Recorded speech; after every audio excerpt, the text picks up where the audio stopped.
ফিরে আসনি তুমি আপন ঘরে, দিনের আলো তুমি ছড়িয়ে দিতে, চলে গেলে মদিনায় মক্কা ছেড়ে।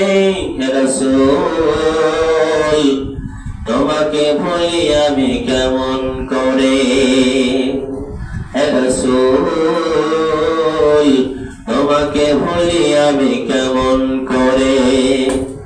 হাজারো ব্যথা বেদনার পরে ফিরে আসনি তুমি আপন ঘরে, দিনের আলো তুমি ছড়িয়ে দিতে, চলে গেলে মদিনায় মক্কা ছেড়ে। হে রাসূল তোমাকে ভুলি আমি কেমন করে, হে রাসূল তোমাকে ভুলি আমি কেমন করে।